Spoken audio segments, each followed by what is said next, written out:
Bueno, pues muy buenos días a todos. Agradecemos su amable presencia, agradecemos particularmente al doctor Manuel Becerra Ramírez y al director precisamente del Seminario de Derecho Internacional la posibilidad de la realización de este evento promovido por el Instituto y por la Embajada de Suiza, así como la Cancillería y el Comité Internacional de la Cruz Roja. El evento de hoy tiene por título Neutralidad, Seguridad Internacional y Paz, México, Suiza y el Comité Internacional de la Cruz Roja. Para comenzar este evento, cedo el micrófono al embajador de Suiza en México, Luis José Turón, quien se dirigirá a nosotros algunos minutos. Señor embajador, le cedo la palabra. Muchas gracias. Muchas gracias. Buen día. Sí, está bien. Estimadas señoras y estimados señores, es un placer darles la bienvenida aquí en la UNAM a nuestra primera edición de México-Suiza en Diálogo. Hemos creado este concepto en el marco de las celebraciones del 70 aniversario de las relaciones diplomáticas entre Suiza y México. Para más información, contamos ya con un sitio web dedicado a este aniversario, en donde publicamos contenido acerca de los temas mensuales sobre grandes figuras suizas que dejaron huellas en México y mucho más. Les invito a visitar embajadasuiza.mx.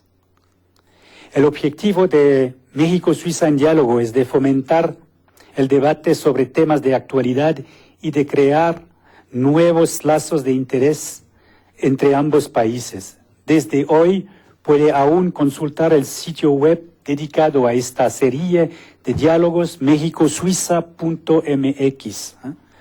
mexicosuiza.mx. Y como lo saben, hoy vamos a abordar los temas de neutralidad, seguridad internacional y paz. Este año, Suiza festeja sus 200 años de neutralidad. En efecto, mi país es internacionalmente reconocido como un Estado neutral desde el Congreso de Viena que tuvo lugar en 1815. Sin embargo, no existió un proyecto de neutralidad como tal. Fueron las circunstancias las que hicieron que Suiza fuera declarada neutral. Suiza era una de esas zonas tapón entre Francia, Austria y Prusia, a la que convenía contener dados sus antecedentes bélicos. La neutralidad suiza ha permitido que mi país no se vea involucrado en conflictos armados, lo que ha significado para su sociedad un ambiente de genuina paz por 200 años y le ha permitido colocarse como un país con una economía de las más potentes del mundo. Además, la neutralidad nos ha garantizado la cohesión interior tan importante para un país con 4 regiones lingüísticas. Sin embargo, la neutralidad no debe ser entendida como simplemente lavarse las manos y no hacer nada ante las situaciones que suceden en el mundo. Desde 1815 a la fecha, el mundo ha cambiado y la política suiza de neutralidad se ha ajustado en paralelo. Por ello, ha recibido un sentido diferente en cada época. Hoy, la neutralidad de Suiza es libremente escogida, permanente y armada. Cabe aclarar que la neutralidad suiza sea armada no significa que pueda participar en una guerra o conflicto armado. Al contrario, compromete a Suiza a la no participación en conflictos armados internacionales, lo que en resumen significa que además de ser un instrumento eficaz de política exterior, la neutralidad juega un papel clave en la seguridad de la población. Prueba de esto son los 2 conflictos mundiales más significativos de la historia moderna, la Primera y Segunda Guerras Mundiales. Además, los convenios de La Haya de 1907 establecen los derechos y obligaciones de los países neutros. Entre ellas se encuentra la siguiente: asegurar su propia defensa y no poner su territorio a disposición de las partes en guerra. La neutralidad es una de las 3 dimensiones de la política exterior de Suiza y se vive de manera activa y conforme a la situación. Es por ello que la toma de decisiones exige siempre una apreciación de la situación del momento. Las 2 otras dimensiones son la solidaridad y la responsabilidad.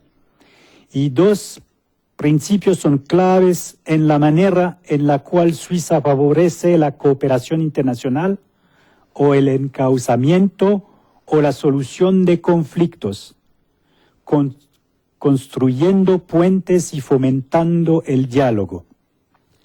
Es justamente lo que queremos hacer hoy con México, el CICR y ustedes, debatiendo a partir de la pregunta cuáles son las diferencias y similitudes en la aplicación de la neutralidad en la política exterior de México, de Suiza y para el CICR.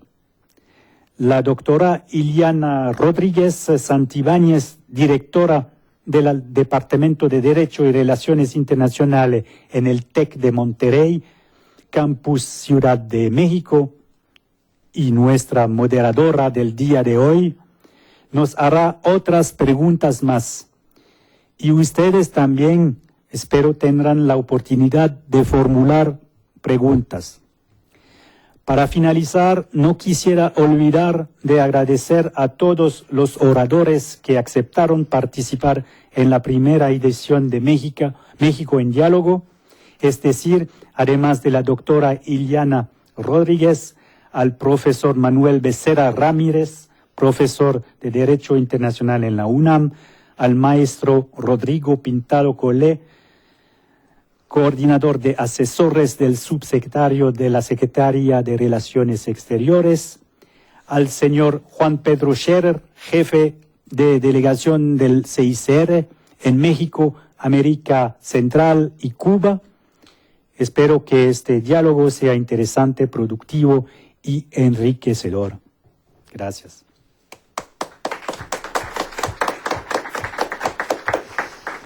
Bueno, pues agradecemos mucho a las palabras de bienvenida del señor embajador Luis José Turón, y ahora cedemos el micrófono al doctor Manuel Becerra Ramírez, experto en Derecho Internacional Público, quien nos dictará una breve conferencia para ponernos en el marco del tema. Manuel, te cedemos la palabra. Tienes alrededor de 20 minutos, por favor. Muchas gracias. 20 minutos. Bueno, voy a tratar de hacerlo más breve, sobre todo porque somos muchos en la mesa, y creo que lo más interesante puede ser el debate al final. Voy a hacer una breve relación de la evolución del concepto de neutralidad. Mi ponencia la titulo La neutralidad y su actualidad en el siglo XXI.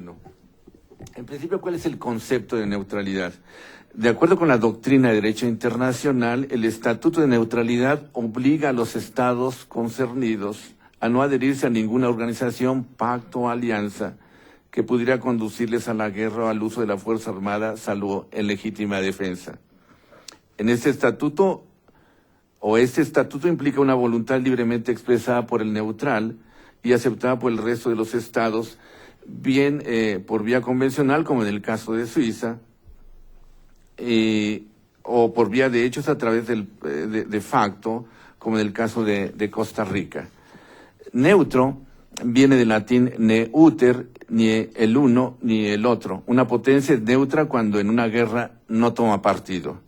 La neutralidad consiste en la actitud del estado de neutralidad ocasional o permanente.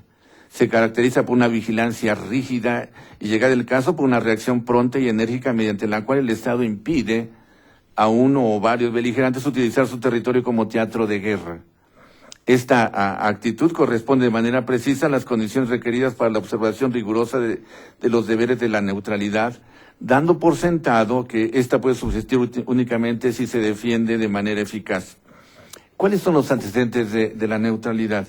En realidad, la neutralidad es una institución muy antigua. Los fundadores del derecho internacional, Hugo Grocio y Vattel, ya la mencionan, se fue creando a través de la práctica internacional.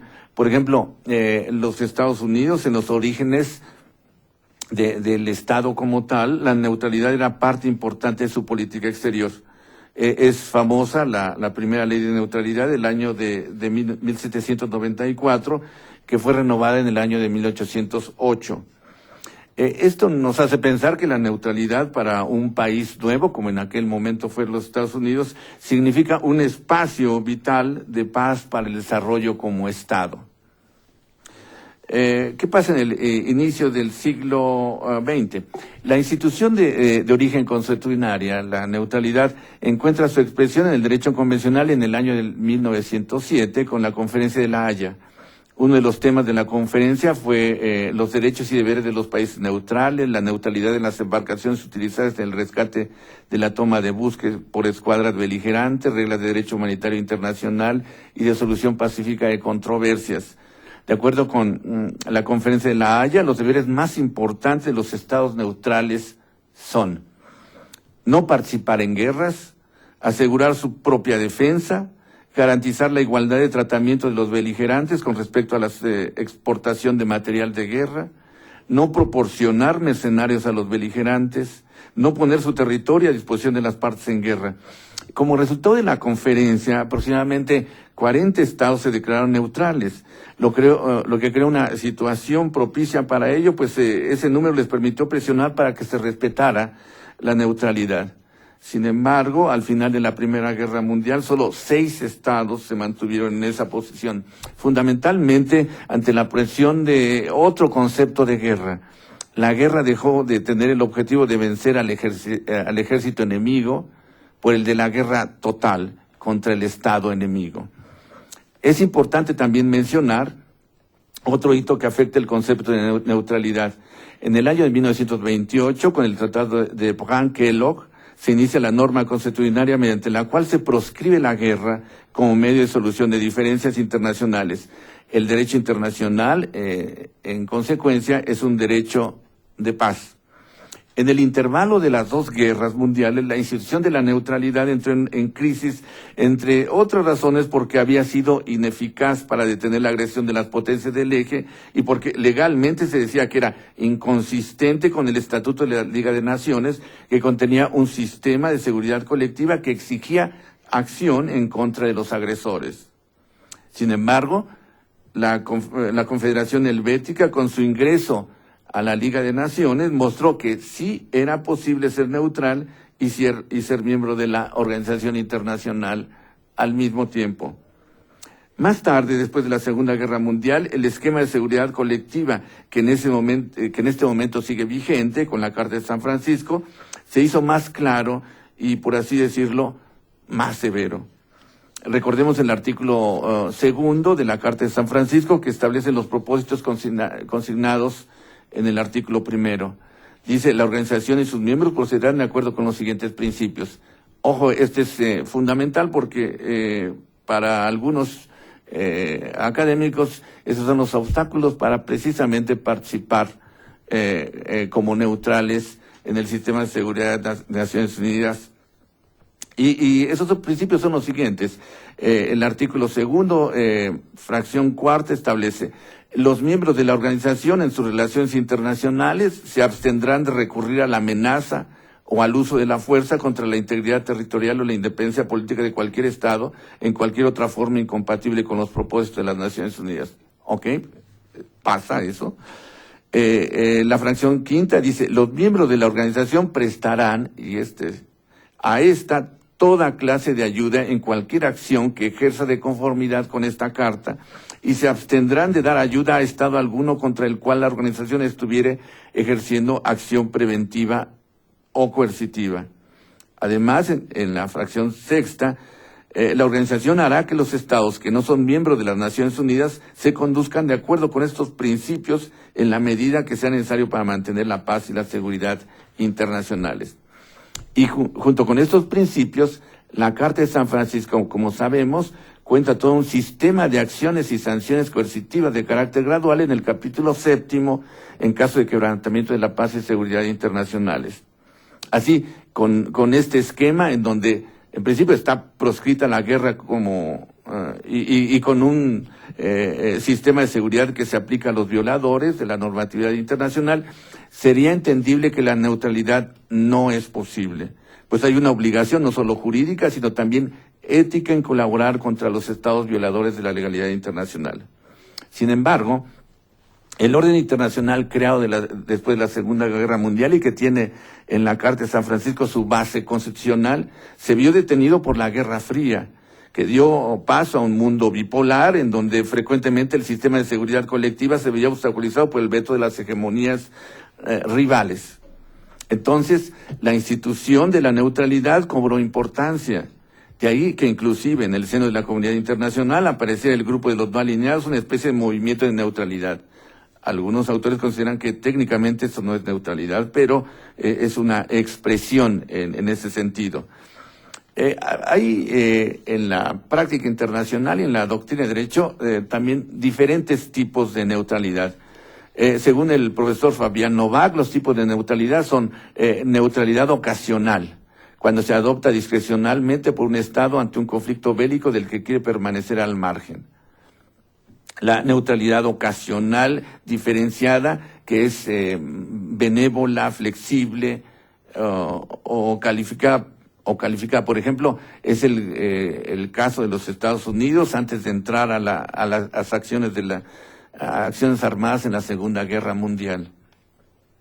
También está la neutralidad ocasional en guerras no declaradas, como fue en los casos de la Guerra de Corea de 1950, en el conflicto de Suez en 1956, en el conflicto de Francia y Túnez de 61, o en el conflicto de la India-Portugal de 62, después el de la India y China el 64. Tampoco la guerra de Vietnam, ni la de Irak, ni la de las Malvinas fueron declaradas.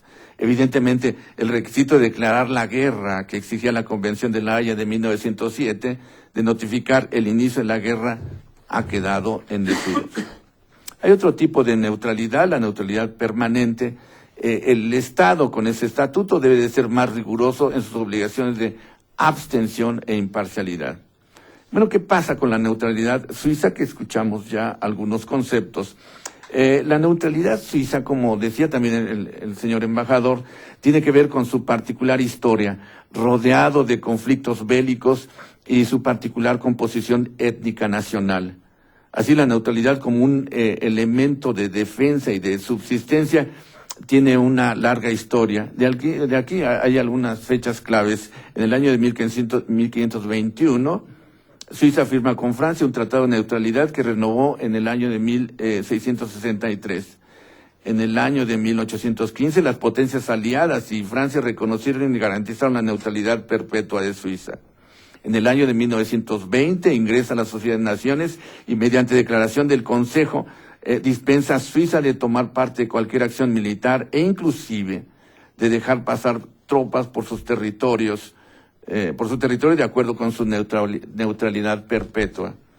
En el año 2001, con motivo de los atentados a las Torres Gemelas en los Estados Unidos, el gobierno suizo, el presidente de la Confederación, Moritz Leuenberger, expresó lo que podemos considerar la base de una nueva política de neutralidad.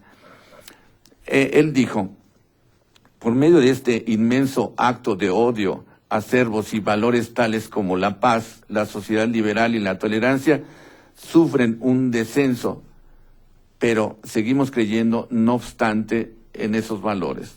Y más tarde, en relación precisamente con los mismos eventos, el 11 de septiembre, el Consejo Federal, en respuesta en el año 2002 a una moción del Consejo Nacional, formula de esta manera su apreciación de los eventos en relación a la política de seguridad de Suiza.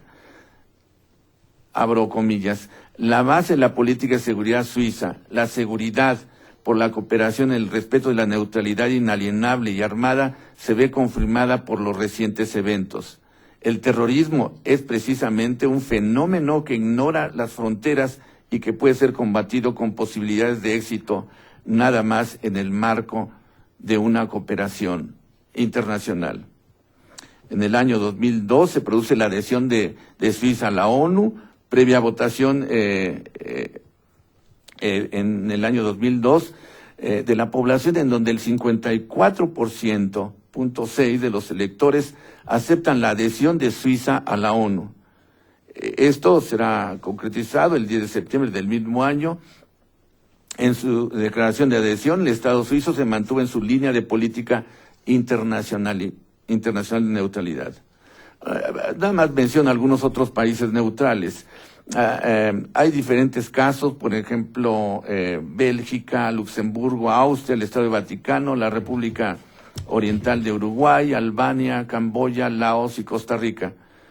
Hay inclusive otro tipo de otras modalidades de neutralidad, como el caso del Tratado de Washington de 1959 sobre la Antártida, el Tratado de 1967 sobre la Luna y otros cuerpos celestes, el mismo Canal de Panamá, el Tratado de Tlatelolco, que crea una zona libre de armas nucleares.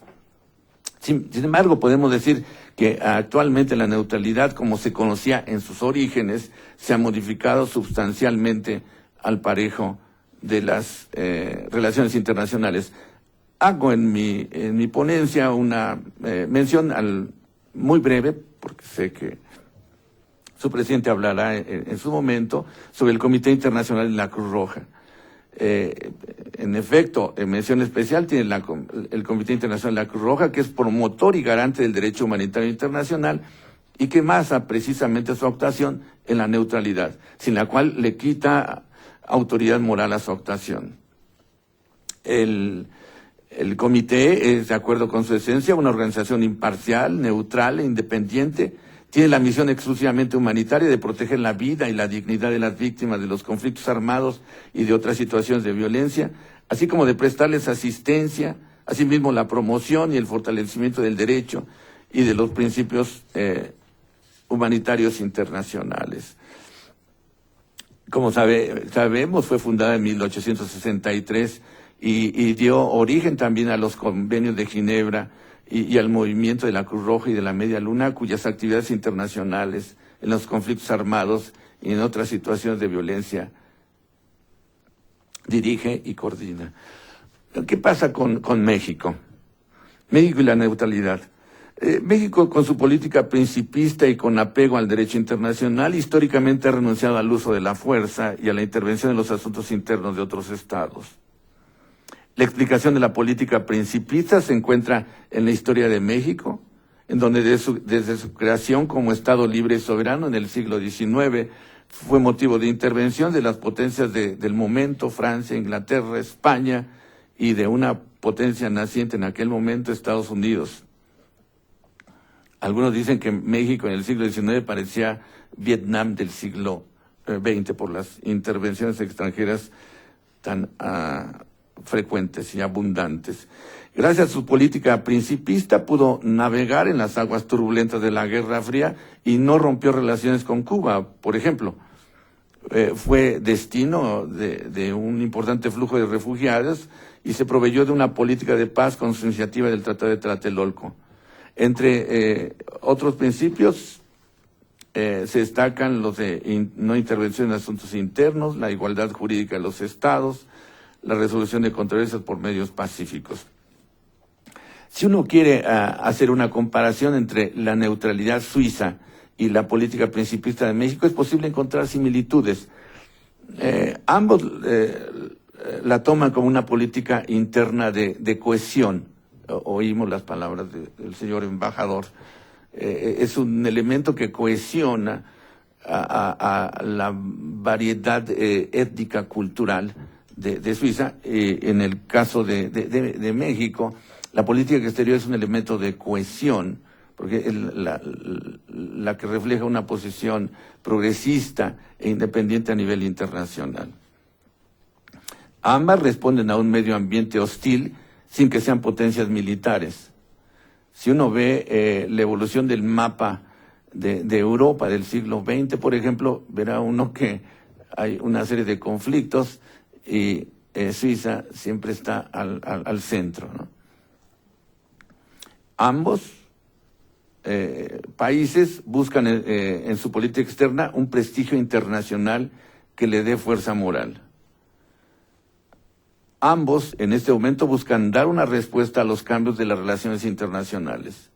Suiza con una nueva concepción de neutralidad, neutralidad participativa, podríamos decirle, y México con la mayor participación en el Consejo de Seguridad. Hay diferencias que pueden servir de ejemplo.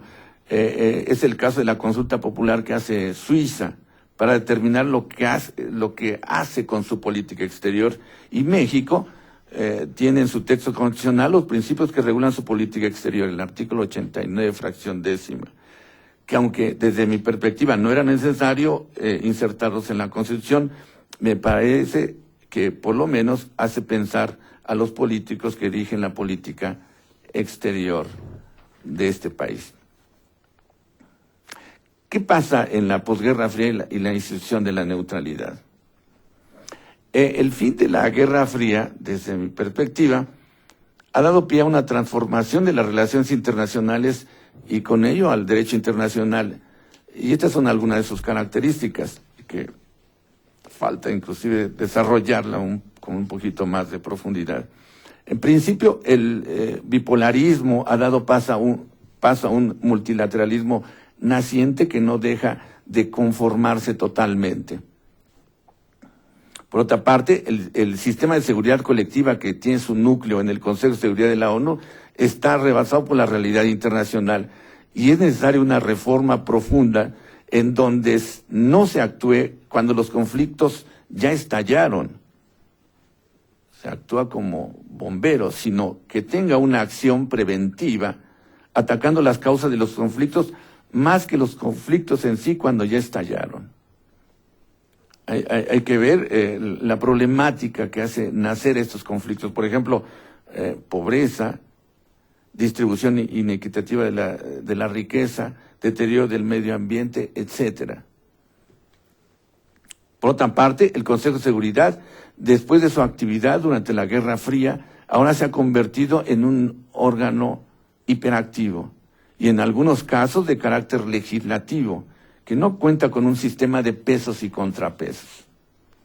Sobre esto hay muchísimos trabajos en el Anuario Mexicano de Derecho Internacional, en donde se muestra que las resoluciones del Consejo de Seguridad llegan inclusive hasta la cocina, hasta la parte interna de los estados, como que si fuera un órgano legislativo mundial.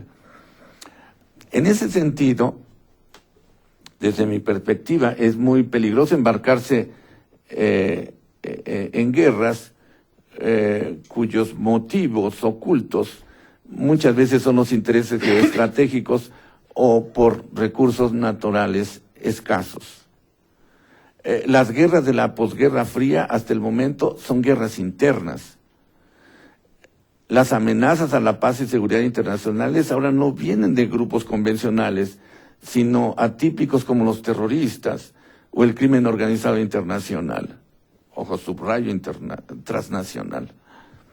En ese sentido, volvemos a nuestro tema inicial.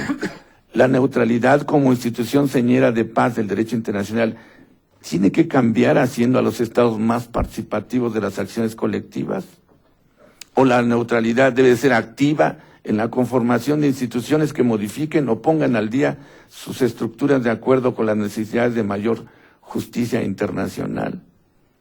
Ese es, pienso yo, que es el punto de arranque de un debate que se puede dar entre los académicos y los políticos. Muchísimas gracias.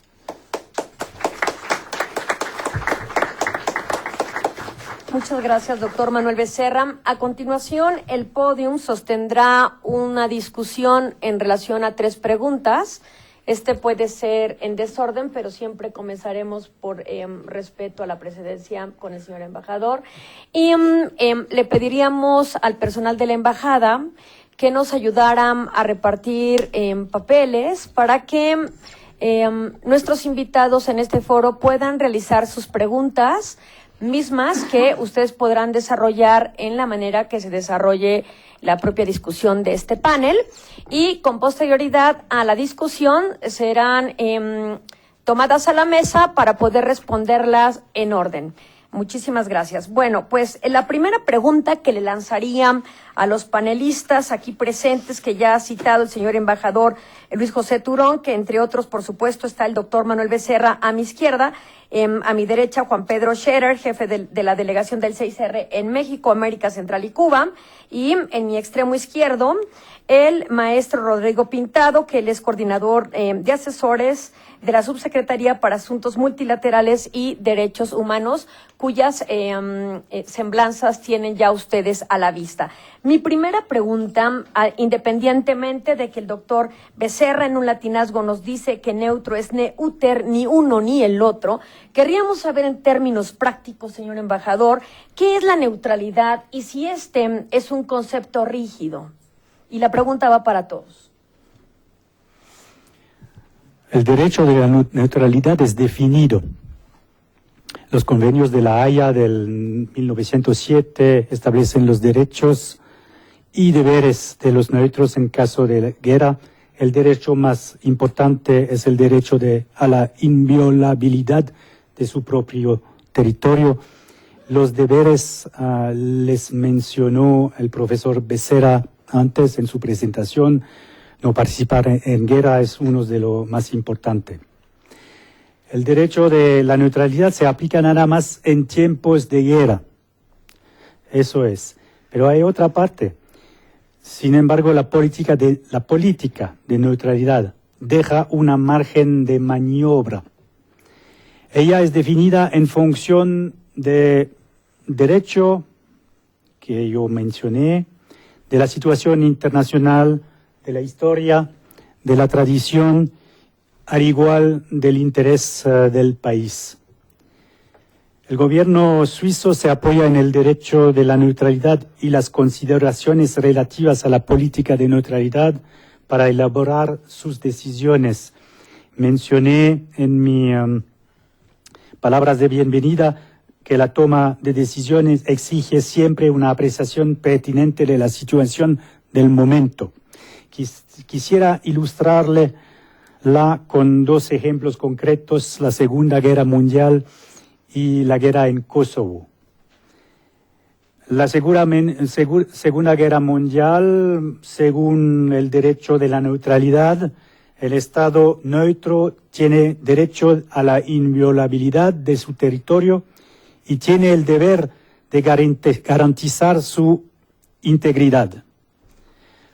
Segundo, la situación suiza debe enfrentarse con dos exigencias simultáneas: preparar su defensa y asegurar su supervivencia económica en ese tiempo. Entre 1940 y 1944, el país se encuentra rodeado de territorios dominados por las potencias del eje. ¿Qué pasó en la historia? En 1939, Suiza declara formalmente su neutralidad conforme a los convenios de La Haya. Esta neutralidad declarada es por mucho respetada por los beligerantes. Y ahora la tradición que tenemos en cuenta. La generación al poder en 1939 percibe la neutralidad como la continuación coherente de la política de la Primera Guerra Mundial y de la guerra durante la guerra franco-alemana de 1870 y 71. ¿Qué decisiones tomaron el gobierno suizo? Tomó el gobierno suizo al fin de garantizar una neutralidad creíble. Suiza moviliza un efectivo que alcanzará hasta 450.000 hombres y mujeres para asegurar la defensa nacional. También fija el precio de que debería pagar cualquier invasor.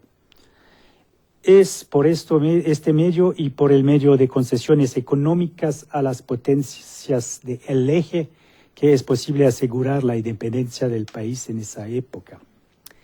Ahora la guerra en Kosovo en 1999.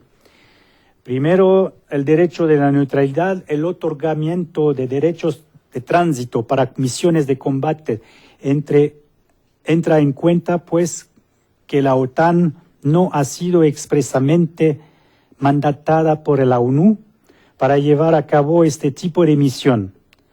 La participación de Suiza en acciones humanitarias y sanciones económicas internacionales no presenta, sin embargo, problemas.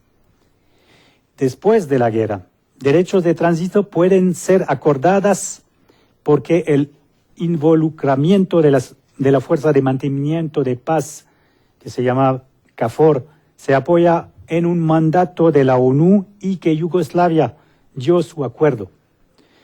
De esa manera, la participación suiza en la KFOR también es compatible con el derecho de la neutralidad. Segundo la situación, para Suiza las violaciones de los derechos humanos perpetrados en Kosovo son inaceptables. También tiene que tomar en consideración que es el principal país, Suiza, es el principal país de acogida para los extranjeros, para los refugiados de Kosovo. Uno de sus intereses mayores es de ver que se instaura en Kosovo una situación en donde el respeto del ser humano prevale, al igual que el retorno de los refugiados a sus países. Tercero, historia. El involucramiento de Suiza en Kosovo y en los alrededores se inscribe en la política que siguió hasta hoy. Suiza no se absuelve de sus deberes de Estado neutro y aprovecha su gran margen de maniobra para expresar activamente su solidaridad. ¿Y qué pasa con la tradición? La neutralidad nunca ha impedido a Suiza involucrarse plenamente para hacer respetar los derechos humanos.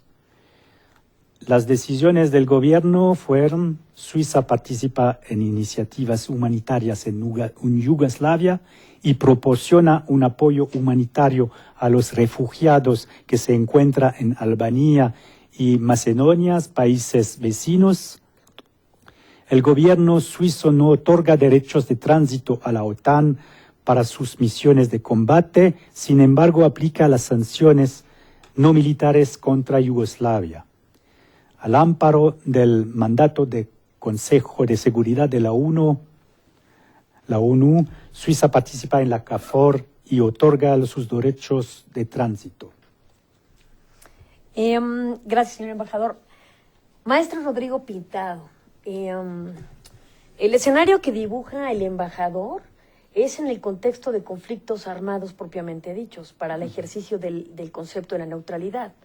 México, podemos hablar de muchos conflictos y espiral de violencia, pero hasta ahora la tipología habla de otras situaciones de violencia, no habla de un conflicto armado ni internacional ni no internacional. ¿Cómo opera este concepto? Es decir, ¿cuál sería o qué es la neutralidad? Y otra vez, ¿es un concepto rígido? ¿Cómo se manifiesta a través de la posición mexicana?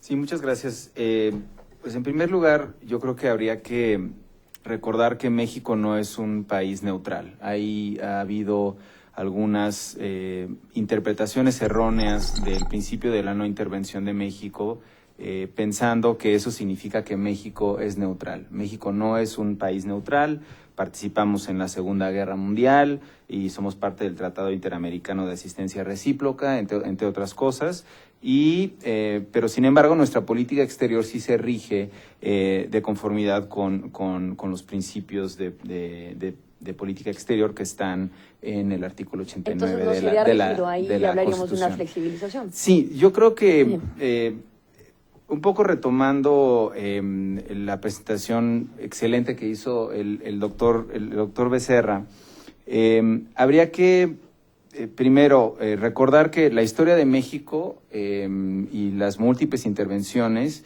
hicieron que adoptáramos esta política más bien defensiva y de no intervención, y que también tiene que ver con una doctrina militar de no atacar o no estar dispuestos para hacer intervenciones militares en otros países. Por eso es que nuestras Fuerzas Armadas, por ejemplo, son unas Fuerzas Armadas eminentemente defensivas que se encargan de la protección del territorio y la defensa del territorio nacional, y no tenemos fuerzas de proyección internacional. Por ejemplo, no tenemos portaaviones porque un portaaviones es una fuerza de proyección hacia otros países. México no necesita ese tipo de armamento, ¿no? Entonces, en ese sentido, el hecho de no intervenir es un resultado de nuestra historia, de no ser ofensivos militarmente, es un resultado de nuestra historia, pero eso no significa que seamos neutrales, ¿no? Eso es muy importante definirlo. Y después,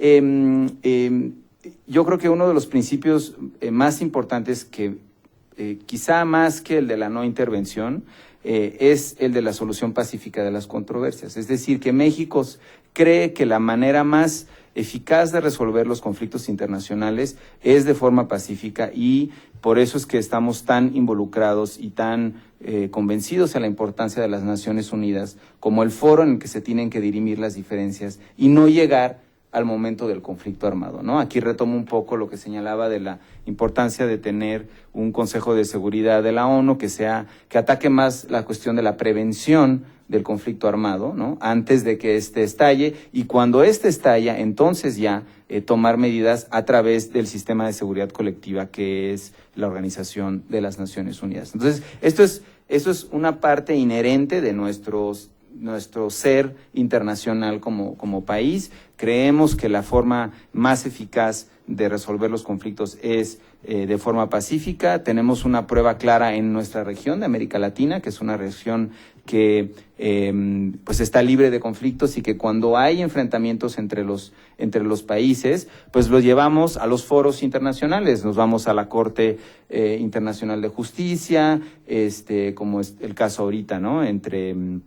Entre Chile y Bolivia, con la cuestión de la salida al mar. En vez de que haya un conflicto, usamos los foros internacionales, y esta es una convicción latinoamericana que también tiene México en este sentido. Ahora, regresando al punto de la neutralidad como un concepto rígido, yo quisiera decir que, pues, de acuerdo con, y un poco retomando los argumentos, pero de acuerdo al derecho internacional y más específicamente a los artículos sobre la responsabilidad del Estado por hechos internacionalmente ilícitos, ante violaciones graves emanadas por normas imperativas del derecho internacional, los Estados deben cooperar para poner fin por medios lícitos a las violaciones. Entonces, ningún Estado podría reconocer como lícita una violación grave, ni prestará ayuda o asistencia para mantener esta situación. Entonces, de esta manera, los Estados no podrían permanecer neutrales, o sea, no podría ser una neutralidad rígida en ese sentido ante situaciones de violaciones graves a normas imperativos del derecho internacional o al jus cogens, ¿no? Yo creo que esto es importante tenerlo en cuenta, porque finalmente entonces la neutralidad se define como un concepto en el que sí puede permitir a ciertos estados no involucrarse en conflictos armados, pero tampoco debe entenderse como una permisividad para que ante violaciones graves del derecho internacional no haya una actuación. Aquí lo que hay que acotar muy claramente es que cualquier actuación para México deberá estar sancionada por la Organización de las Naciones Unidas, que es el organismo de seguridad colectiva bajo el cual estamos todos obligados a actuar para preservar el derecho internacional en esta actuación. Ahora, retomando un poco, y si quieren más adelante podemos discutir un poco cómo ha evolucionado la cuestión de la participación de México en las situaciones de conflictos internacionales, porque si bien inicialmente en el contexto de la Guerra Fría teníamos una práctica de no intervención que también implicaba que no participábamos en el Consejo de Seguridad. Esto ya cambió con el tiempo. Ahora estamos participando en el Consejo, y también hemos tomado la decisión de participar en operaciones de mantenimiento de la paz, y esto no se contrapone al principio de no intervención, y podemos abundar un poco, ¿Qué te parece un que poco sobre esto. eso para la segunda Pero pregunta? nada más quería señalar un poco, retomando los argumentos que señalaba el doctor Becerra sobre el Consejo de Seguridad, que Efectivamente, el Consejo tiene un problema por la cuestión de la existencia del veto, ¿no? De los 5 miembros permanentes. Es decir, cuando el Consejo está obligado, de acuerdo con la Carta, a actuar ante amenazas a la paz y la seguridad internacionales, a veces, en ocasiones, se ve impedido por la utilización del veto por parte de uno de los 5 miembros permanentes. Esto tiene 2 vertientes. Por una parte, se puede entender como un sistema de contrapesos, entonces ahí no estaría de acuerdo con la afirmación de que no hay contrapesos dentro del Consejo. Yo creo que los propios miembros permanentes y no permanentes se contraponen en sus intereses dentro del Consejo, ¿no? En función de los diferentes intereses que tienen a nivel internacional, pero por otra parte impide la acción ante violaciones graves, ¿no? Y entonces aquí es donde nosotros estamos proponiendo que haya una reforma del veto en donde los propios miembros permanentes se pronuncien voluntariamente por no utilizarlo ante violaciones graves al derecho internacional humanitario y a los derechos humanos. Es una iniciativa que junto con Francia, México está promoviendo muy activamente. Muy bien, y hablando de ONU y de derecho internacional humanitario, pues tenemos desde el punto de vista de la clasificación de las organizaciones internacionales, una organización internacional sui generis, como el Comité Internacional de la Cruz Roja, que tiene una gran trascendencia en el término de la neutralidad. Juan Pedro Scherer, ¿es un concepto rígido la neutralidad para ustedes? ¿Cómo es que es interpretada por el CICR? Bueno, diría que, como se mencionó, el CICR ya tiene su origen en Suiza y creo que, la neutralidad del CICR definitivamente también se inspira de la neutralidad suiza. Habiendo dicho eso, creo que también se distingue tanto por los fundamentos jurídicos como que en sus objetivos. Como se mencionó, para Suiza la neutralidad es un medio para garantizar, preservar la integridad territorial y la independencia del país. Para el CICR la neutralidad es algo fundamental en su acción. A lo mismo que los 6 otros principios fundamentales, la neutralidad y los 6 otros principios fundamentales ilustran un poco la ética del movimiento internacional de la Cruz Roja y de la Media Luna Roja y definen su método de proceder para brindar asistencia a las personas que sufren en situaciones de conflicto armado, de otras situaciones de violencia o de desastres naturales.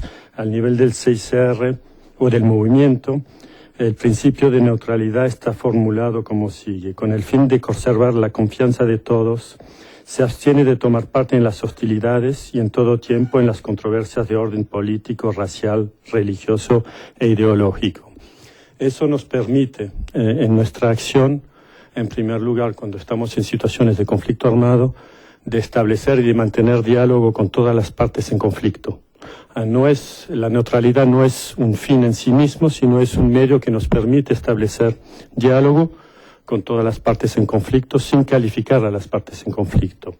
Y a través de este medio nos permite tener acceso a todas las partes que sufren de una situación de conflicto armado y nos permite brindar asistencia a las personas que están directamente afectadas, cuál sea la ubicación de esas personas, cuál sea la autoridad bajo la que están esas poblaciones. De igual manera nos permite no solamente garantizar el acceso, pero garantizar la seguridad de nuestros equipos en el terreno. Muy bien, muchas gracias. Manuel, dentro de tu conferencia tú decías que la neutralidad puede tener una clasificación ocasional, diferenciada, benévola, en guerra, etcétera. ¿Esto nos llevaría a afirmar que no es rígido este principio o qué piensas tú? Me parece que ha evolucionado indudablemente de acuerdo con el sistema de relaciones internacionales. Es decir, no es lo mismo el siglo XVII que actualmente. Entonces, ese concepto también de neutralidad se ha modificado. En principio era, como se dijo claramente, la no participación en un conflicto armado, ni ser utilizado su territorio, ni participar mediante soldados o con bienes a un conflicto, es mantenerse. Actualmente es evidente que las relaciones internacionales se han modificado. Simplemente lo que estoy mencionando de que las guerras en este momento son fundamentalmente internas, hace ya una diferenciación de la posición de los estados. ¿Dónde está la neutralidad? Hasta ahí sería mi respuesta, pero hay otras cuestiones. Esto me parece muy bien porque me permite irme a la segunda pregunta, que sería, ¿cuál es la vigencia de la neutralidad en un mundo amenazado por el terrorismo? Desde su perspectiva, ¿cómo se realiza este concepto? Comenzaríamos nuevamente con usted, señor embajador. Gracias. Naturalmente, la neutralidad no es capaz de proteger ella sola a nuestro país contra nuevas amenazas como el terrorismo, el crimen organizado o la destrucción del medio ambiente.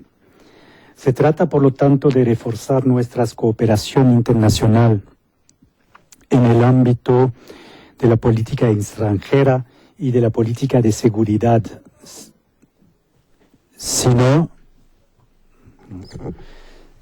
por ello debilitar la neutralidad.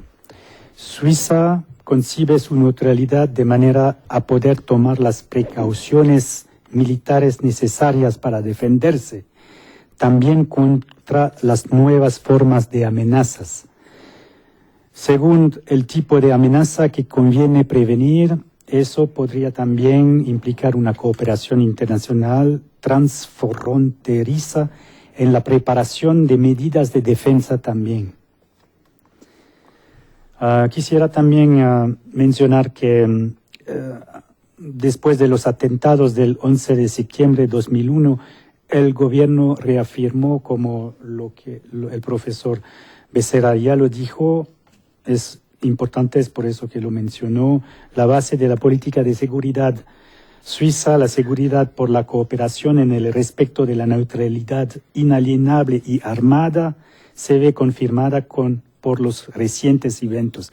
El terrorismo es precisamente un fenómeno que ignora las fronteras y que puede ser combatido con posibilidades de éxito nada más en el marco de una cooperación internacional. Es decir, que ese concepto de neutralidad no es rígido.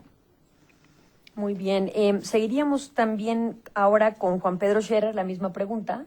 ¿Cuál es la vigencia de la neutralidad en un mundo amenazado por el terrorismo? Desde la perspectiva del CICR, ¿cómo se realiza este concepto a partir de este flagelo de violencia que emana de grupos terroristas?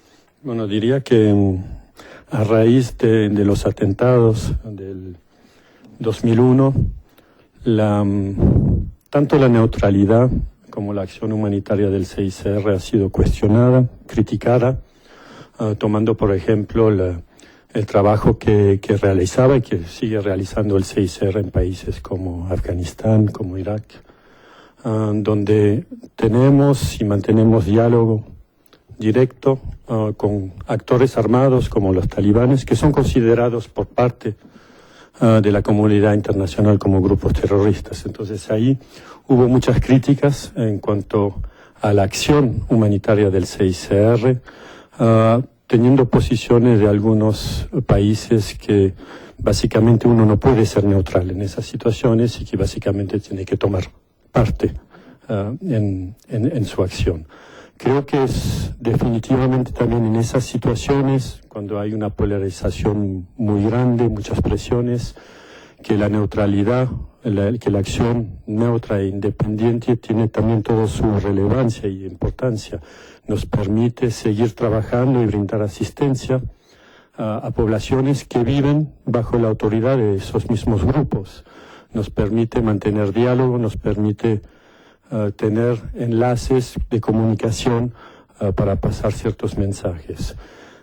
Si también fuimos criticados por un lado, creo que esa polarización llevó también muchos problemas para el CICR, y el ejemplo de Irak, donde en varias oportunidades la organización ha sido directamente atacada por ciertos actores armados, y eso debido más que todo al hecho que la acción humanitaria del CICR ya no era percibida como neutral, sino como parte de una coalición donde los intereses políticos premiaban. Entonces, eso nos hizo también reflexionar mucho cómo hacer entender la importancia de una acción neutral e independiente mismo en situaciones donde hay una polarización muy alta, donde hay actos de terror que ocurren al cotidiano, y la importancia de poder desarrollar una actividad humanitaria en favor de las poblaciones.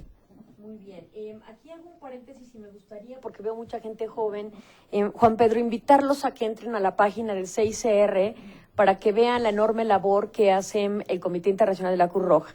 Porque si ciertamente hablamos de neutralidad, esto deja un saldo negativo muy importante hacia los civiles o los no combatientes, donde el CICR hace una labor muy importante. Y señalar también que es de los pocos interlocutores legítimos que ha sido permitido de entrar al conflicto en Siria, uno de los grandes conflictos de los últimos 10 años en materia humanitaria. Te preguntaría, Manuel Becerra, con la calidez y el cariño que te tengo, que me dijeras cuál es la vigencia de la neutralidad en un mundo amenazado por el terrorismo. Aquí podríamos hablar incluso del Consejo de Seguridad y quizás también contestar, ¿por qué no?, al maestro Rodrigo Pintado, de si existen o no contrapesos en la realización de este concepto a partir del flagelo de violencia que proviene del terrorismo.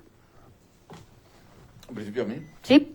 Bueno, hay una, como estamos viendo, hay una evolución del concepto de neutralidad ante la modificación de las relaciones internacionales. Eso es el primer.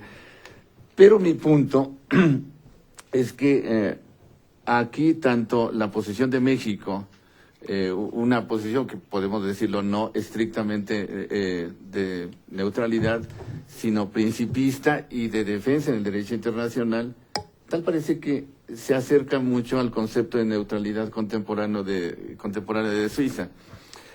Si nos damos cuenta, por ejemplo, en el caso de Irak, México dijo no participo, en virtud de que no hay una resolución del Consejo de Seguridad que avale la participación en ese tiempo de la tríada Estados Unidos, España y la Gran Bretaña en Irak. México no participó y además tuvo un desempeño, me parece, muy adecuado dentro del Consejo de Seguridad. Es decir, sacamos de ahí el principio de que no participo si no hay una resolución del Consejo de Seguridad. Suiza, por su parte, en el caso de Kosovo, es lo mismo, no participo si no hay una resolución del Consejo de Seguridad. Y ambos estados, ahí es donde yo veo cierta similitud, aunque no estemos hablando de lo mismo. Es decir, México no habla de neutralidad, no puede ser neutral, pero por otra parte Suiza está diciendo, soy neutral, pero no puedo quedarme ajeno a lo que está sucediendo en el mundo, y entonces participo. Ahí hay un punto de coincidencia, ¿no? Entonces, tu pregunta es, ¿hay una modificación de las relaciones internacionales? ¿Hay una modificación de la neutralidad?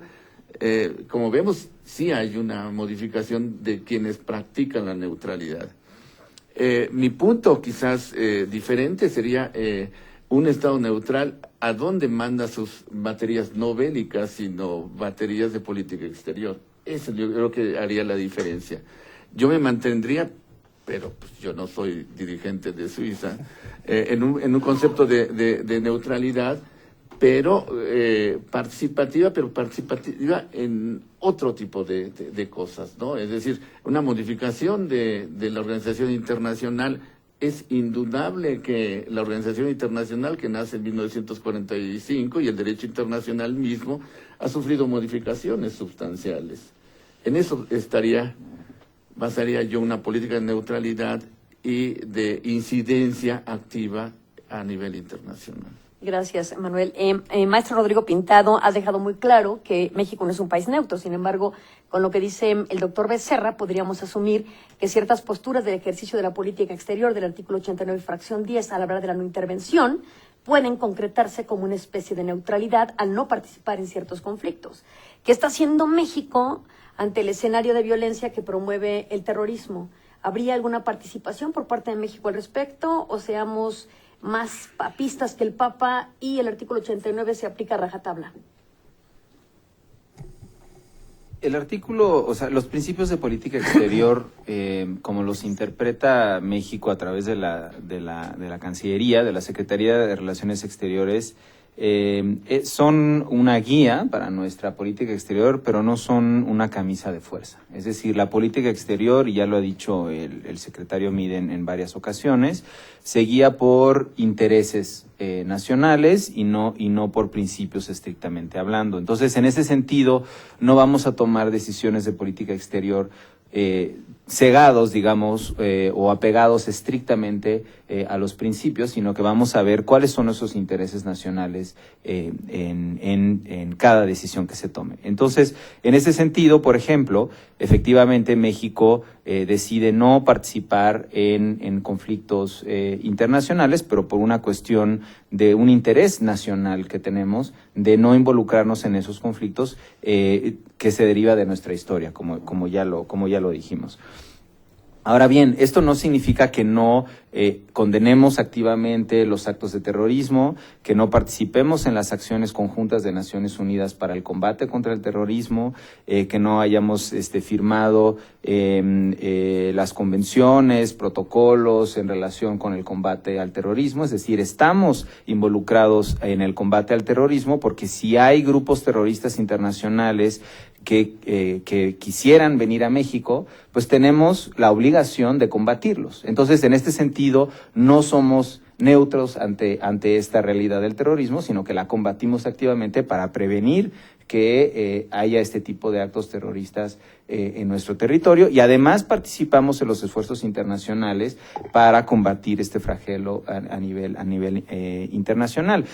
Hace poco el secretario Osorio Chong participó en una reunión en Washington, justamente internacional, para definir cuál iba a ser la estrategia internacional para enfrentar el nuevo reto que representa el Estado Islámico en la región del Medio Oriente, porque es una organización terrorista que además está pues reclutando muy activamente a jóvenes, sobre todo provenientes, bueno, algunos provenientes también de Europa, por ejemplo,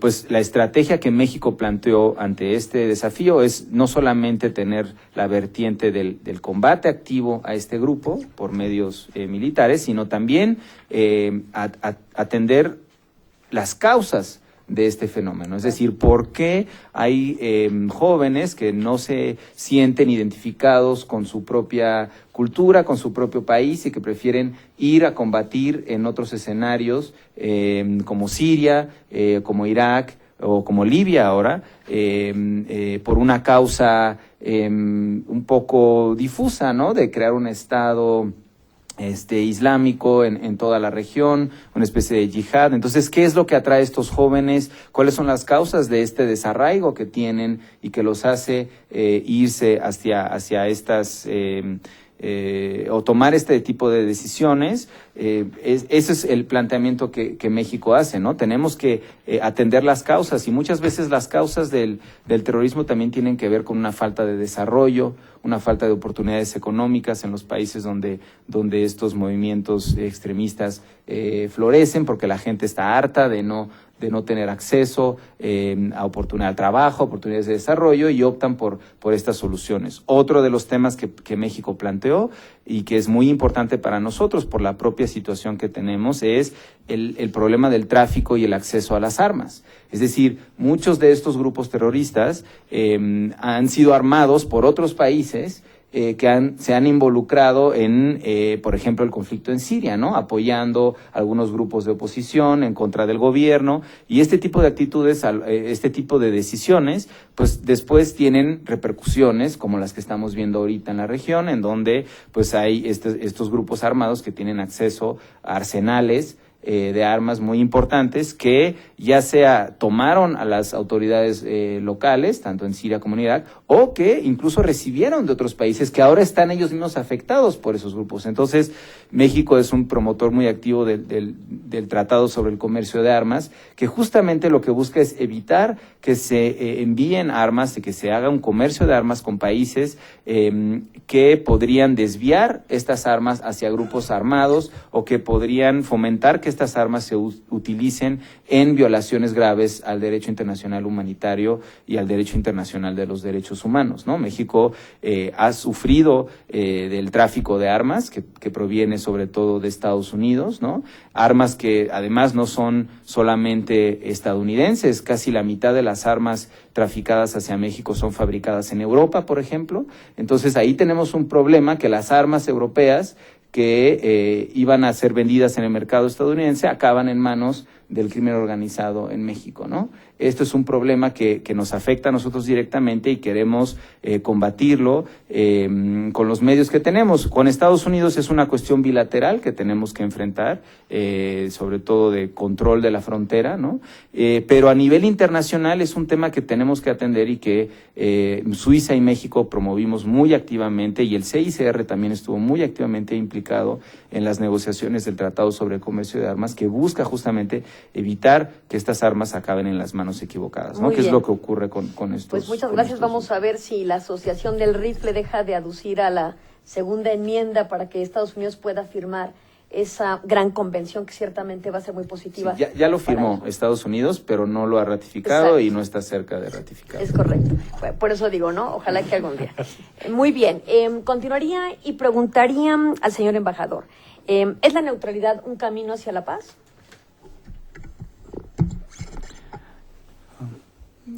Me gusta esta pregunta porque me recuerdo al comentario de Gandhi, que dice que la paz no es un objetivo, pero un camino, el camino hacia la paz. La historia no ha solamente aprendido a Suiza a no dejarse entrenar en conflictos extranjeros, ¿eh? También ha asignado a nuestro país un rol particular en el concierto de las naciones, el de una presencia activa y solidaria, ya mencionada. A este respecto, el involucramiento de Suiza cubre un espectro que va del internamiento humanitario. Pienso al ejército del este del general Bourbaki en 1870, durante la guerra entre Francia y Alemania. Fue un ejército francés, hasta el Comité Internacional de la Cruz Roja, el CICR, que interviene por todo el mundo, pasando por los buenos oficios de nuestra diplomacia, por ejemplo, entre Estados Unidos y Cuba, o Estados Unidos y Irán, los observadores que vigilan al armisticio en Corea desde 1953 con otros países, y el contingente suizo que se llama Swisskoi en Kosovo de 200 hombres. Por el gobierno suizo, el mantenimiento de la neutralidad combinado con la utilización sistemática de la margen de maniobra disponible constituye el medio adecuado para suministrar una contribución útil a la seguridad y a la paz en el mundo. Quisiera decir o añadir también que la neutralidad es un instrumento de la política de seguridad, pero no debe ser un obstáculo a la seguridad. En ese sentido, el gobierno suizo logró revisar la participación de Suiza en operaciones de la ONU y de la OSCE también en Europa, de apoyo a la paz. Sin embargo, una participación de Suiza en combates para imponer la paz es prohibida. Muy bien, le agradezco la brevedad y le pediría a los ponentes que hagan lo mismo, porque tenemos que también cederle al público la palabra. Les pediría en no más de 2 minutos lo mismo, si es para el CICR, la neutralidad, un camino hacia la paz. Bueno, como mencionó el profesor Becerra, la misión del CICR es de trabajar en tiempos de conflictos armados, no tiene como finalidad de trabajar sobre temas como la paz. Habiendo dicho eso, el CICR tiene también un rol de intermediario neutral. que en ciertas ocasiones sí puede servir con objetivos que no son objetivos del CICR, sino objetivos de paz. Para dar un ejemplo, el proceso actual en Colombia entre las FARC y el gobierno colombiano, y a pedido de ambas partes, el CICR básicamente hace posible que los comandantes de las FARC puedan desplazarse de la selva colombiana hacia La Habana. Entonces ahí jugamos un papel, no participamos directamente en las negociaciones de paz, pero sí hacemos posible que las negociaciones puedan darse con todos los participantes. Podría también mencionar el papel que jugó el CICR durante el conflicto de Chiapas, donde a pedido de las autoridades mexicanas ha facilitado el traslado de algunos comandantes para ciertas discusiones, o ha hecho posible también durante las elecciones que el personal electoral pueda ir a trabajar en zonas que estaban bajo la influencia de los zapatistas. Entonces hay iniciativas en donde el CICR sí puede jugar un papel que tiene, creo, efectos muy positivos en cuanto a posibles negociaciones de paz. Muy bien. Maestro Pintado.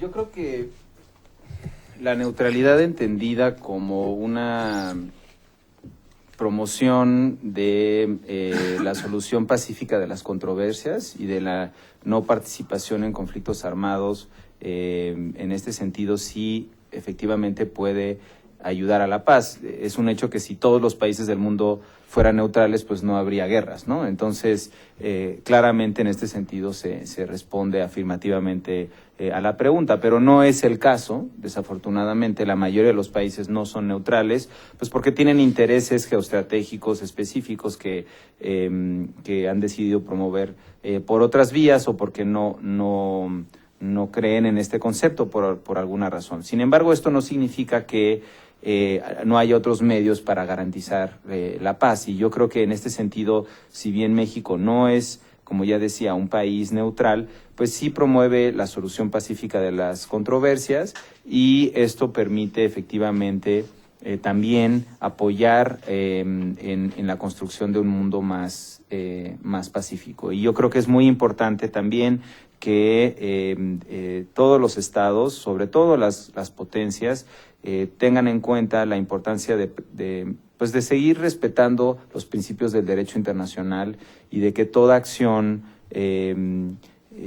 bélica o de intervención, incluso para situaciones humanitarias, esté sancionada por el Consejo de Seguridad de la ONU. Yo creo que eso nos ayudaría a resolver muchos problemas y evitaría intervenciones armadas que después tienen consecuencias pues no deseadas a nivel global, ¿no? Entonces yo creo que es más allá de la simple neutralidad.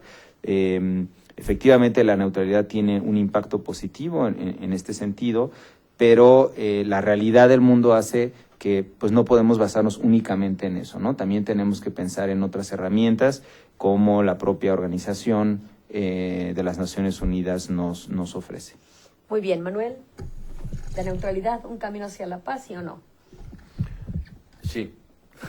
Bueno, entramos a la sesión. Bueno, pero aquí se dijeron varias cosas y me parece que es importante. Indudablemente, la neutralidad es un concepto de paz.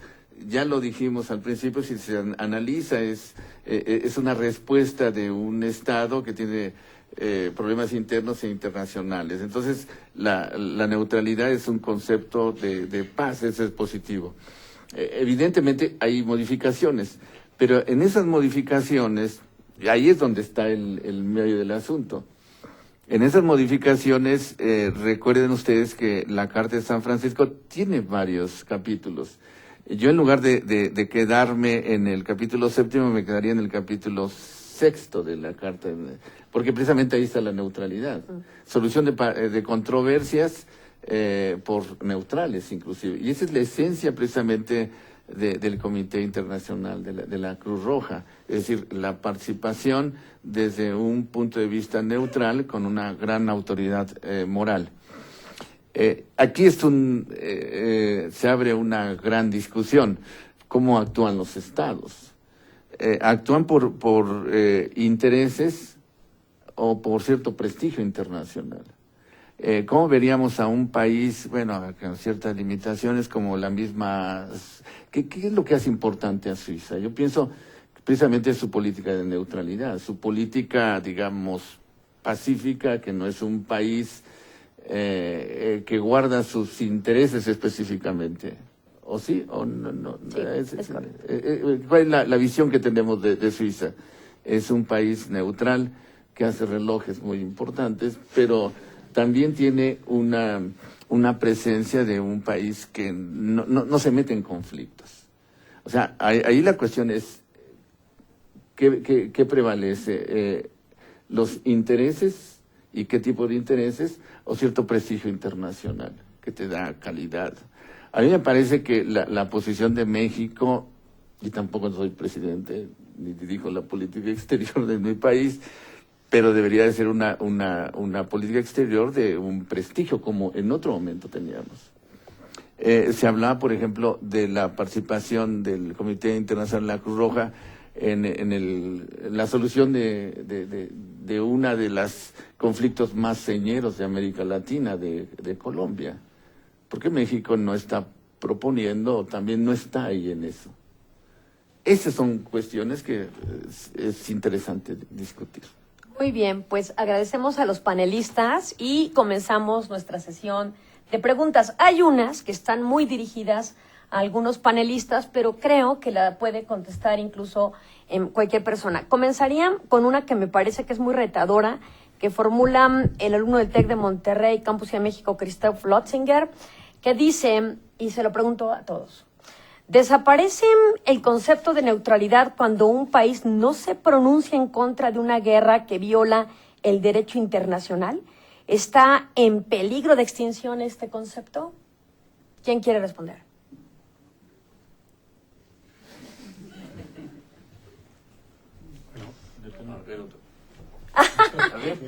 No, es que bueno, la pregunta tal como formulada es un poco ambigua. ¿Desaparece para quién? Es decir, si hay una guerra y un Estado no se pronuncia respecto de esa guerra, ¿dónde queda el principio de neutralidad? Porque también permite que se cometa una violación al derecho internacional con la consecución de esa guerra. Bueno, lo voy a responder quizás también de otra manera, porque quizás ahí también hay una cierta confusión. Ser neutral no quiere ser silencioso en frente a violaciones del derecho internacional humanitario.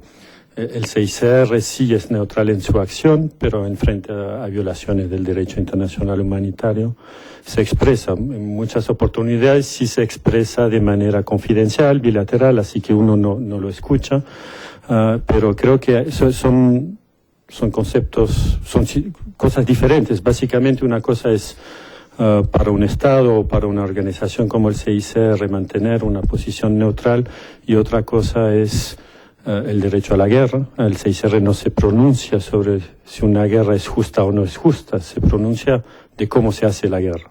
Muy bien. ¿Alguien más querría responder esta pregunta o ya la tenemos como respondida? Muy bien, continuamos con la siguiente. ¿Es posible mantener la neutralidad sin ejército o fuerzas armadas? Esto nos lo pregunta Gabriel Kenrick Cruel. Repito, ¿es posible mantener la neutralidad sin ejército o fuerzas armadas?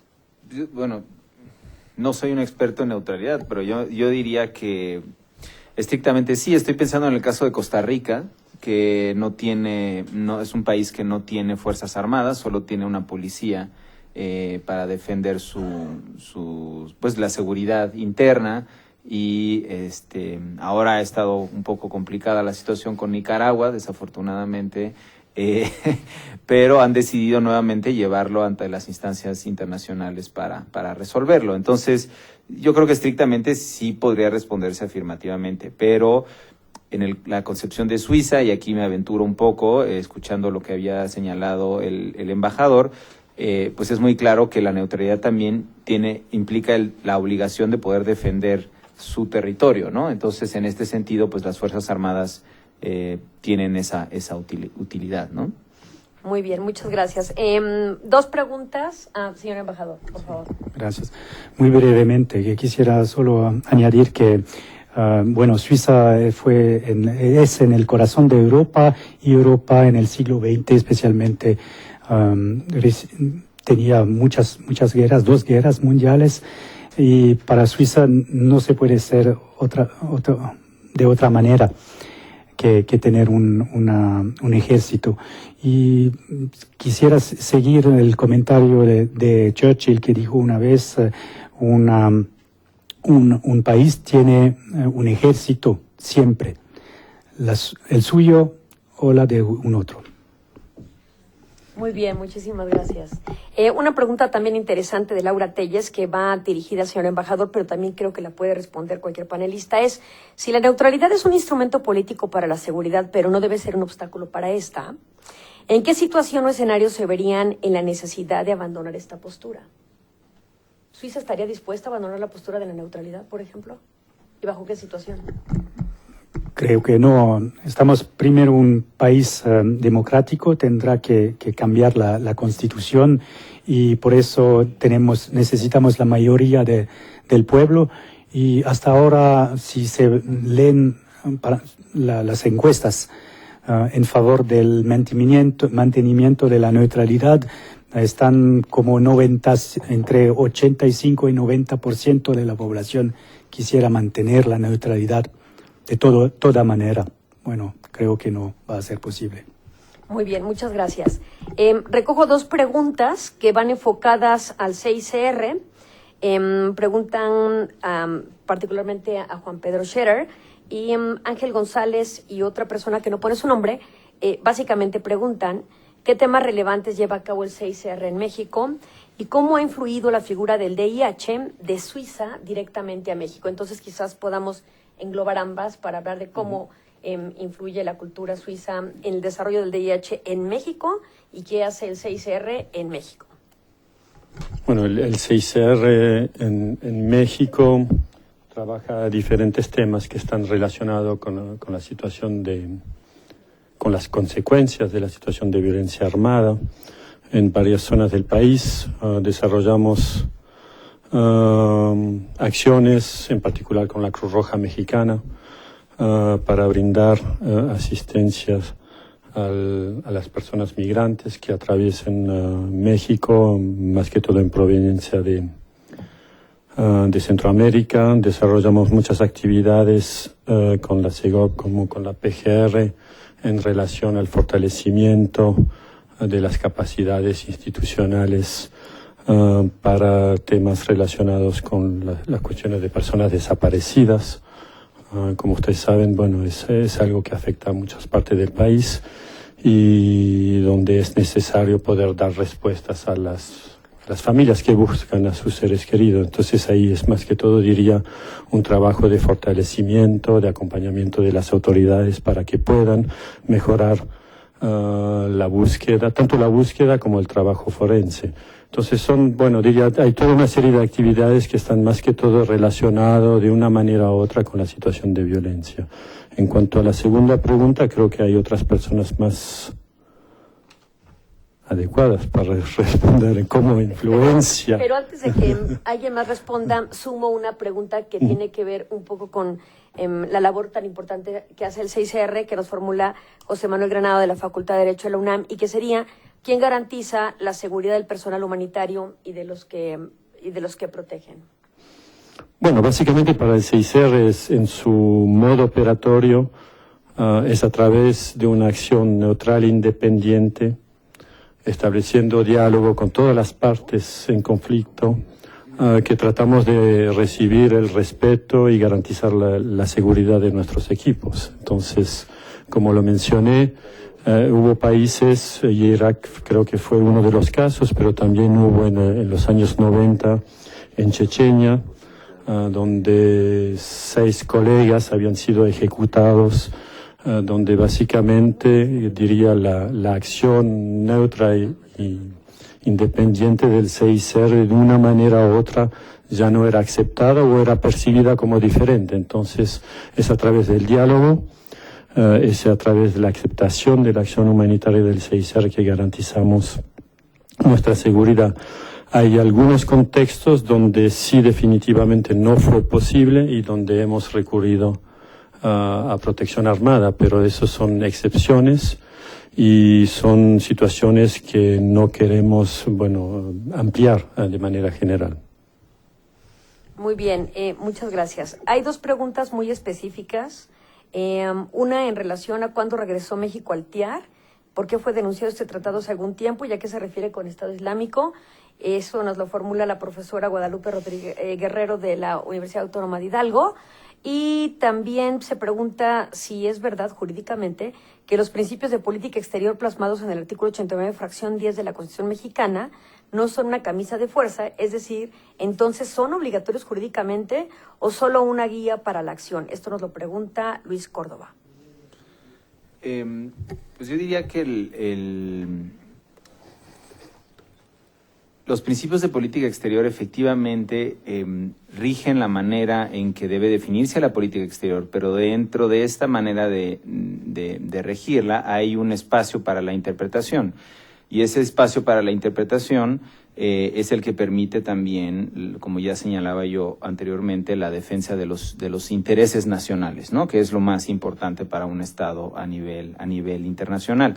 Pongamos, por ejemplo, el principio de no intervención. Durante muchos años se argumentó que bajo el principio de la no intervención México, y esta era la llamada doctrina Tello, derivada del ex canciller Manuel Tello, México no debería participar en el Consejo de Seguridad de las Naciones Unidas como miembro no permanente, ya que eso implicaba que tendríamos que pronunciarnos sobre los conflictos en otros países, dado que el trabajo del Consejo es precisamente velar por el mantenimiento de la paz y la seguridad internacionales, y cuando hay una amenaza a la paz y la seguridad internacionales o hay un conflicto armado que amenaza la paz y la seguridad internacionales, el Consejo actúa de conformidad con la Carta y sus decisiones son obligatorias para todos los miembros de la ONU.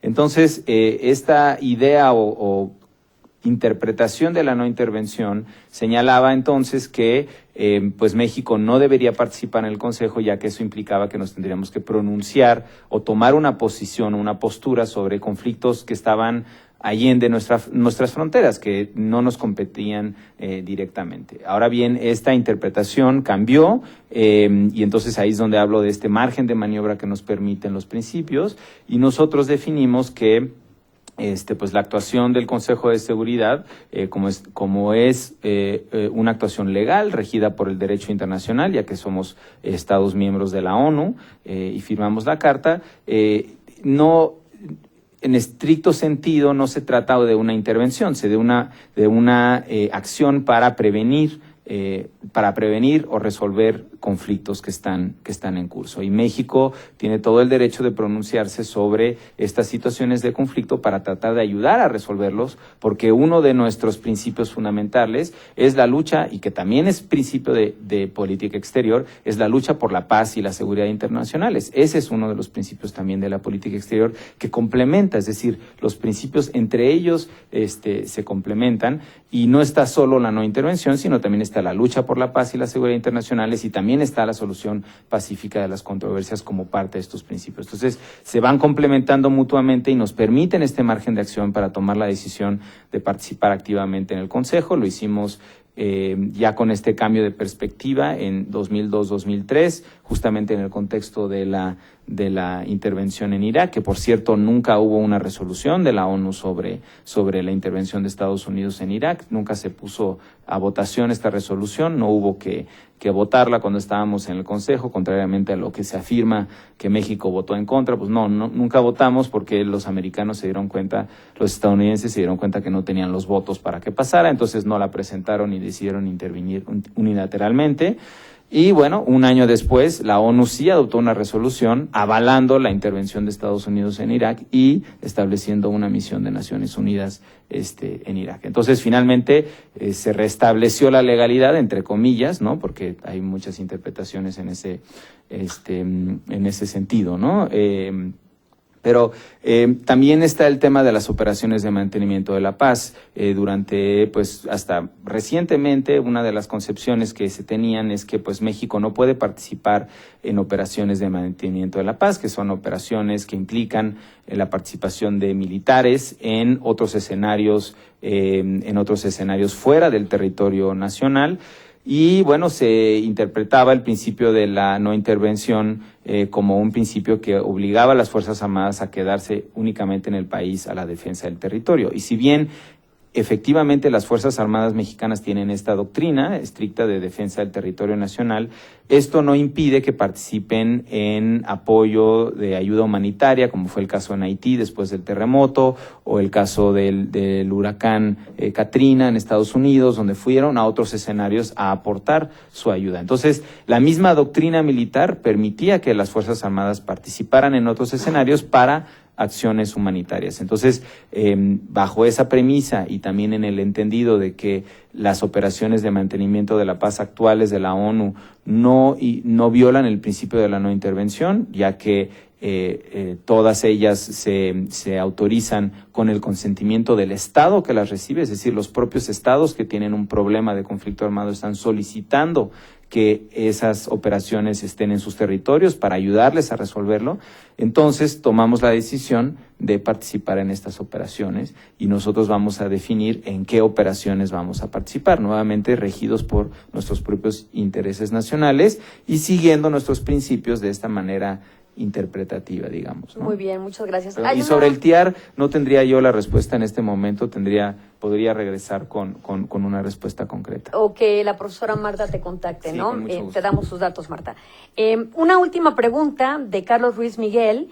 Está orientada al doctor Becerra, pero también al señor embajador, y dice o establece que dado el procedimiento de calificación como terrorista de un grupo por el Consejo de Seguridad, y que es un poco ambigua la definición, ¿no queda imposibilitada la neutralidad en materia de terrorismo?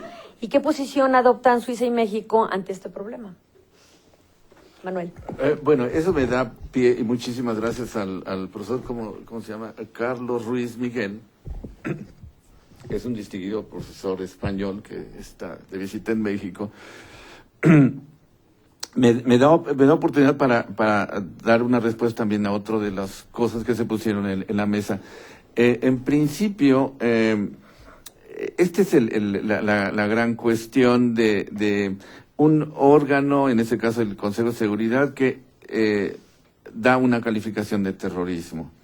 Cuando yo, en mi exposición inicial, mencionaba que es necesario dirigir también los reflectores a la Organización de Naciones Unidas y concretamente al Consejo de Seguridad para modificarlo, precisamente de eso estoy hablando. En el caso de terrorismo, es un buen ejemplo porque después del 11 de septiembre se creó dentro del Consejo de Seguridad un comité en contra del terrorismo que está dictando una serie de resoluciones. Cuando yo hablaba que era necesario crear un sistema de pesos y contrapesos, a eso me refería.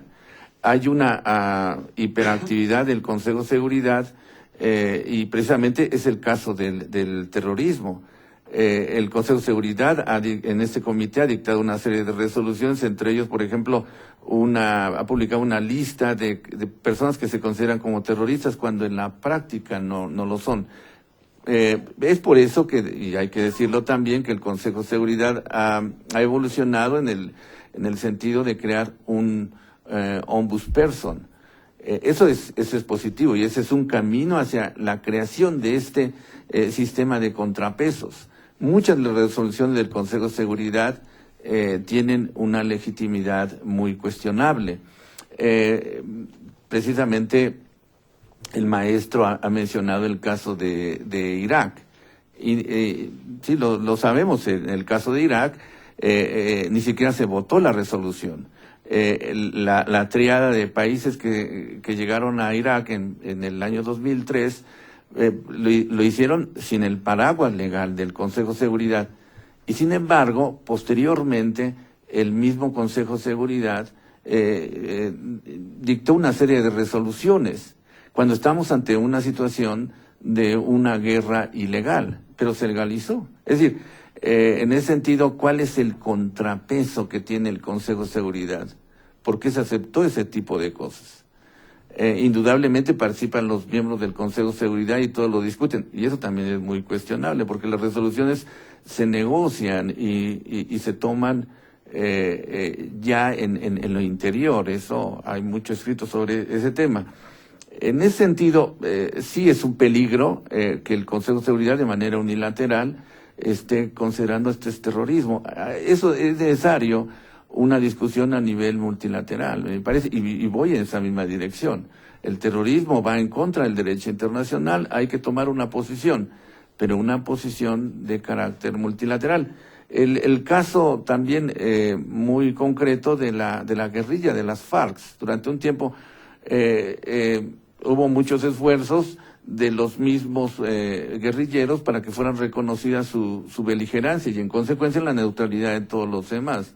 Pero de repente cambiaron las cosas y se le considera como terrorista. Ahí está el medio del asunto. Y ahorita en este momento están en la mesa de discusiones, en negociaciones de paz y ya no son terroristas. Esto también hay que tomarlo con mucho cuidado y eso tiene que ver precisamente con un replanteamiento de la organización internacional.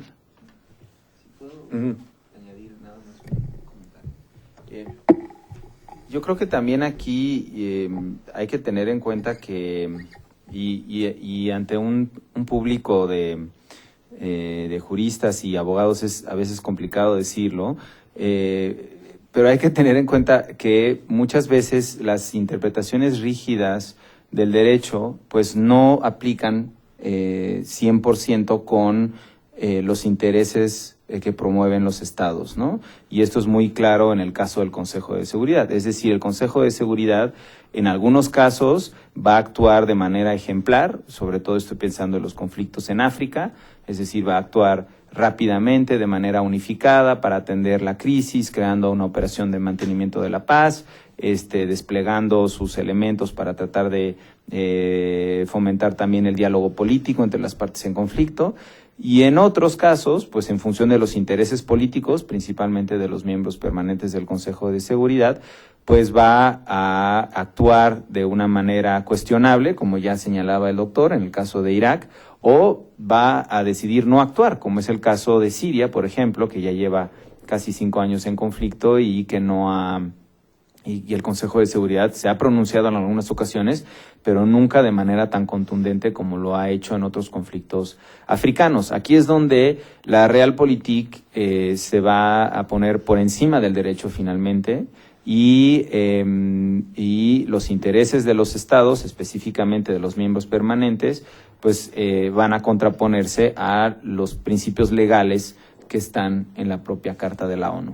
Ahora, los contrapesos, yo creo que es interesante ver cómo ha cambiado el Consejo en los últimos, 30 o 40 años. Durante la Guerra Fría el Consejo no podía actuar, estaba bloqueado de facto por la oposición entre la Unión Soviética y Estados Unidos.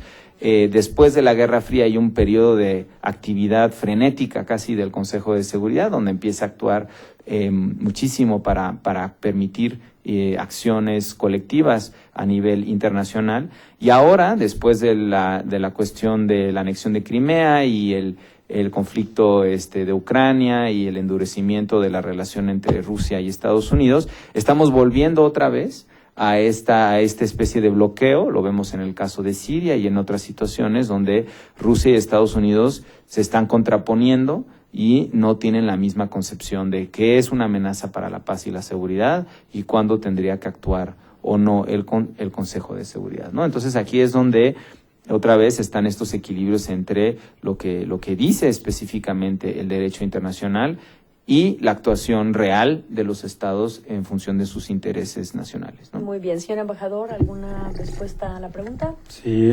brevemente. Suiza no puede ser un contrapeso, es claro, un contrapeso, pero puede actuar. Y me recuerdo cuando me encontré en Berna, en el Departamento Federal de Asuntos Exteriores en Suiza, por un periodo de 5 años, casi 5 años. Fue después de los atentados de Nueva York de 2001, del 11 de septiembre, y después también de la entrada de Suiza en la ONU. A ese tiempo decidió Suiza de aceptar todas las resoluciones, incluidas las resoluciones sobre esas famosas listas de terroristas. Y de corto plazo vimos que, por ejemplo, 2 ciudadanos suizos eran también en esa lista y fue muy difícil, casi imposible de borrarlo, el proceso. Y platicamos, es lo único que podemos hacer, el diálogo, porque no tenía un sistema para borrar nombres de una lista que fue hecho por el Consejo de Seguridad. Y bueno, me fue en 2007 sin saber lo que pasó. Es por eso que no puedo decirlo ahora qué pasó a esas 2 personas. Pero ahora ahora se creó, cuando México estaba en el Consejo, en 2009-2010, se creó un ombudsperson, la figura de un ombudsperson, que puede revisar los casos, porque había muchos casos también injustificados de personas que estaban en las listas y que eran homónimos nada más de otra persona que estaba en un grupo terrorista y que de repente veían pues todas sus cuentas de banco cerradas, prohibición de viaje, etcétera, etcétera, y no era la persona a la que estaban buscando. Entonces ya hay un sistema de ombudsperson. Fue difícil conseguir que se aprobara, había muchas reticencias, sobre todo de algunos miembros permanentes del Consejo, pero se creó esta figura que ahora permite revisar los casos. Y solamente regresando a la cuestión de la legitimidad de las resoluciones del Consejo, yo creo que es un tanto peligroso hablar de resoluciones que son legítimas y otras que no. Las resoluciones del Consejo, su legitimidad se deriva de la Carta de la ONU. Es decir, al momento en que son aprobadas por el Consejo, son obligatorias para todos los miembros de la ONU y de ahí viene su legitimidad. Hay unas que efectivamente se podría cuestionar la forma en que se adoptaron, pero es peligroso esto porque lo que ocurre entonces es que fomenta, si podemos hablar de resoluciones que son legítimas y resoluciones que no son legítimas, entonces los Estados miembros de la ONU tendríamos la libertad de aplicar o no aplicar ciertas resoluciones en función de la interpretación de la legitimidad que hacemos de ellas, ¿no? Hay un caso muy claro del conflicto entre Israel y Palestina, donde ha habido múltiples resoluciones del Consejo de Seguridad que no son aplicadas porque alguna de las partes considera que quizá no son legítimas, ¿no? Pero pues lo que dice la Carta es que se tienen que aplicar, no importa cómo se adoptaron, se tienen que aplicar. Y eso, la legitimidad depende de la Carta. Y otro punto nada más que quería añadir brevemente es que para México es sumamente importante, y después del 11 de septiembre lo hicimos muy activamente en la ONU, que en la lucha contra el terrorismo internacional, no lo mencioné hace un momento, se preserve siempre los derechos humanos. Es decir, el combate al terrorismo no implica una violación de los derechos humanos, porque además hemos visto que al hacer este tipo de acciones lo único que generamos es más terrorismo y más reclutamiento de los grupos terroristas. Entonces, promovemos muy activamente una resolución en la tercera comisión de la Asamblea, que además se adopta por consenso de todos los miembros, y que negociamos inicialmente con Estados Unidos después del 11 de septiembre, para que haya más, se procure velar por el respeto de los derechos humanos en el combate al terrorismo. Pues muchas gracias. Podríamos tener otra mesa para entrar al terreno de lo político y hablar de la legalidad de las resoluciones emanadas del Consejo de Seguridad y por otra la discusión de su legitimidad. Pero como no tenemos tiempo para ello y tenemos que dar por terminada esta mesa, la cual ha sido muy importante contribución para el tema de la neutralidad y la presencia de la Embajada Suiza en México, de la labor que hace el CICR, de la labor que hacen los académicos y, por supuesto, la representación de la Cancillería. Procederíamos a entregar los testimonios de reconocimiento al señor embajador por su presencia. Le agradecemos muchísimo haber venido y propiciado este panel. Felicidades. Muchas gracias. Le entregaríamos al representante de Juan Manuel Gómez Robledo, al maestro Pintado, un testimonio. Muchas gracias por haber venido. A Juan Pablo Scherer, del CICR, felicidades. Y al doctor Manuel Becerra. Les agradecemos a todos por su presencia. Si quieren contactar a los panelistas, es el momento de hacer networking, jóvenes, acérquense antes de que se vayan porque es gente con una agenda muy apretada. Gracias a todos por haber venido. Buenas tardes. Estuvo interesante. Sí, ¿Sentados o parados?